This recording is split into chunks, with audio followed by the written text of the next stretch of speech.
이제 하나님의 말씀 나누겠습니다. 하나님의 말씀은 마태복음 24장 3절부터 12절까지의 말씀입니다.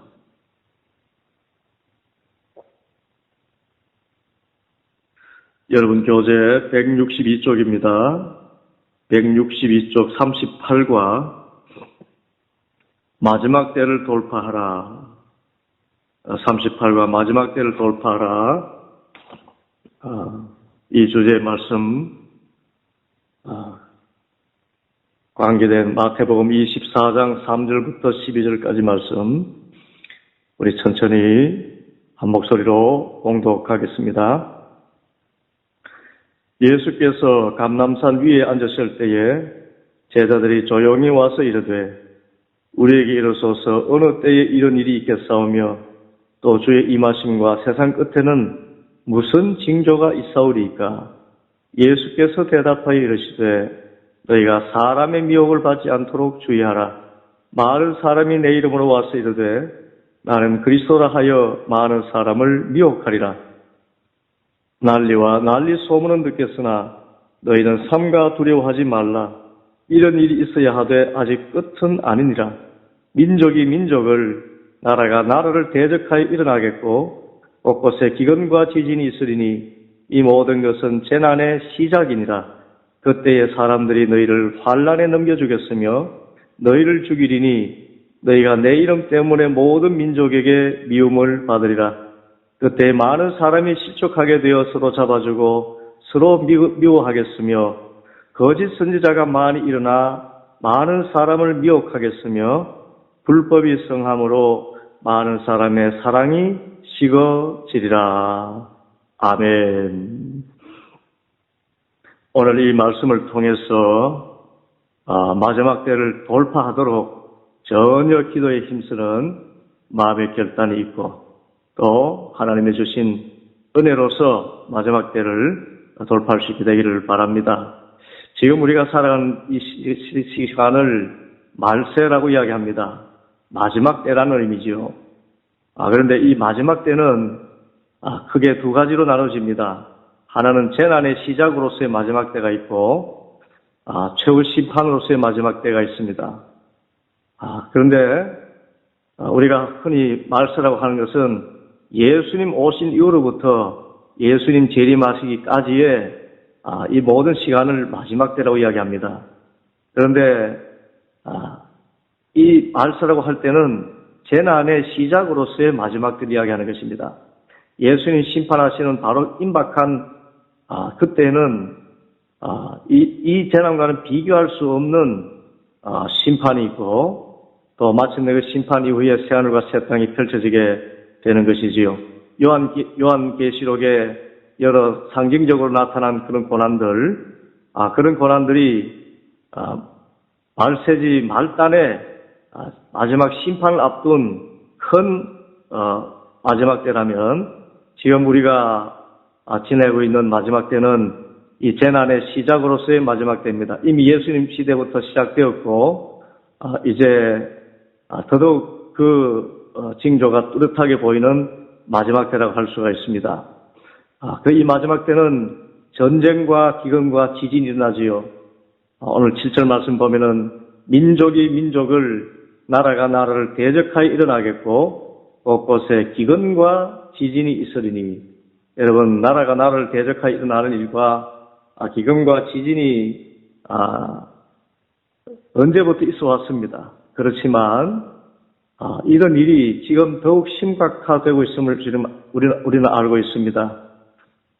참 지진의 안전지대라고 생각했던 우리나라도 몇 차례 영주의 큰 지진부터 시작해서 포항 이렇게 참 지진대를 따라서 지진이 일어나는 것을 우리는 기억하고 있습니다. 큰 쓰나미가 있었지요. 또 미국에서도 허리케인이 매년 찾아와서 수많은 사람들이 죽기도 하고 있습니다. 이것이 하나의 징조입니다. 재난의 시작이다. 지금 유행하고 있는 코로나19 바이러스도 마지막 때의 한 징조라고 할 수가 있습니다.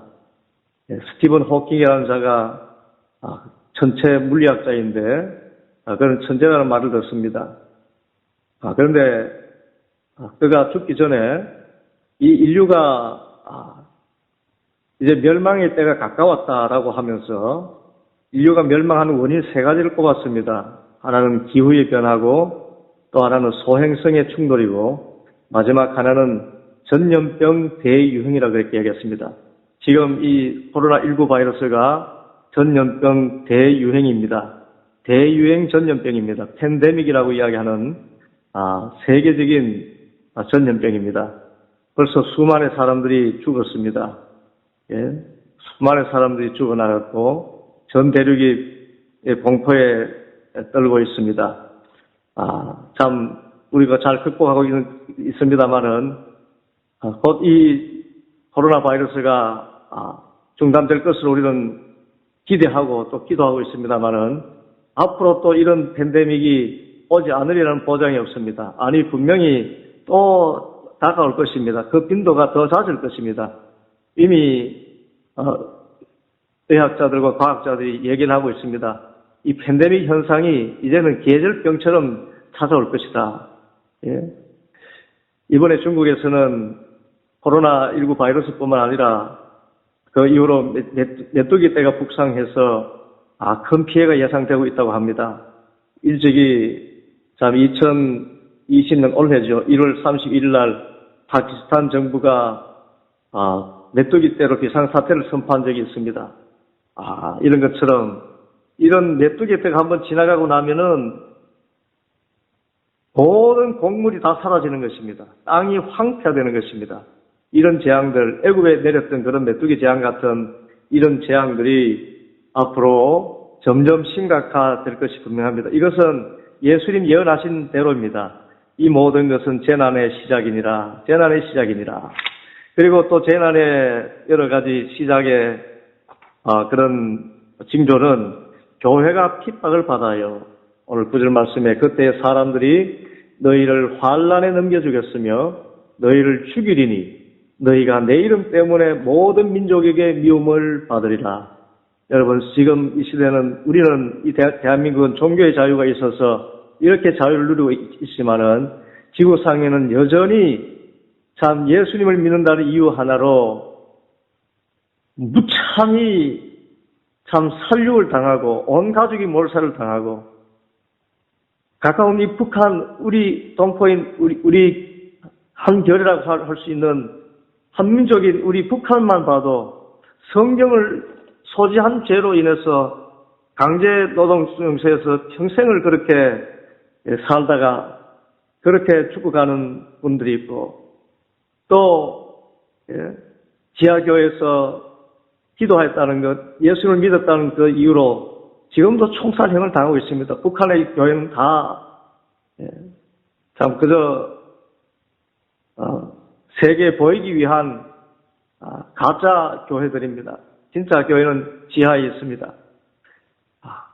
많은 사람들이 정말 순교에 각오를 하고 또 많은 사람들이 실제로 순교하고 있습니다. 북한뿐만 아니라 저 아프리카 지방 또 특별히 중동 지방에서는 아직도 예수님을 인해서 수많은 사람들이 테러를 당하고 있습니다. 이집트에서도 많은 사람들이 참 예수를 믿는다는 신앙 때문에 콥틱 교회라 그러죠. 아프리카에 있는 기독교입니다. 이집트에 있는 기독교, 콥틱 기독교도 얼마나 많은 박해를 받는지 모릅니다. 얼마나 큰 박해를 받는지 모릅니다. 그때 사람들이 너희를 환란에 넘겨주겠으며 너희를 죽이리니 너희가 내 이름 때문에 모든 민족에게 미움을 받으리라. 이제 점점 예수님을 믿는 것을 이제 싫어하고 미워하는 그런 세력이 확산될 것입니다. 예수님의 예언대로라면 이제 참 하나님을 대적하는 그런 세력들이 힘을 얻어서 점점점 그 핍박이 심각해질 그런 상황이 올 것입니다. 지금 우리가 이 자유를 누리고 있는 이때에 우리가 기도해야 됩니다. 이 교회의 핍박이 마지막 때는 교회가 핍박을 당하는 시대입니다. 그리고 또 이 마지막 때는 많은 사람들이 미혹되는 시간입니다. 오늘 11절과 12절 보면 거짓 선지자가 많이 일어나 많은 사람을 미혹하겠으며 불법이 성함으로 많은 사람의 사랑이 식어지리라. 여러분, 거짓 선지자가 많이 일어난다. 이것은 이단의 횡행이지요. 참 이번에 코로나19 바이러스를 통해서 알게 된 사실이지만은 신천지가 그렇게 많은 숫자인 줄 몰랐습니다. 여러분, 이 등록되고 보고된 것만 30만입니다. 예, 그들은 14만 4천이 차면은 종말이 임하고 자기들만 구원받겠다고 이야기했습니다. 그런데 14만 4천을 이미 오래전에 넘겼습니다. 예? 30만에 가까웠습니다. 훈련생들까지 포함되면. 또 새로운 교리를 내놓았습니다. 예? 14만 4천 가운데서도 진짜 열심히 있는 성도들, 참된 14만 4천이 따로 있다는 것입니다. 예? 그래서 30만 가운데 경쟁을 붙였습니다. 그래서 포교 활동에 열심히 하는 자, 모임에 더 적극적으로 참여하는 자, 헌신하는 정도에 따라서 14만 4천에 넣어주기도 하고 빼기도 하고 그런다는 것이지요.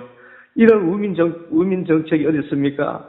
이런 사탄의 덫입니다. 이 신천지가 이렇게 횡행하고 있는데 이번 코로나 바이러스를 통해서 이제 발각되어서 그 정체가 탄로났습니다. 그렇지만 이런 신천지 같은 이단들이 앞으로도 더 기승을 부릴 것입니다. 사라지지 않습니다. 오히려 더 기승을 부립니다. 많은 사람을 미혹하는 일이 앞으로 더 빈번하게 일어날 것입니다. 또 특별히 불법이 성함으로 많은 사람의 사랑이 식어지리라.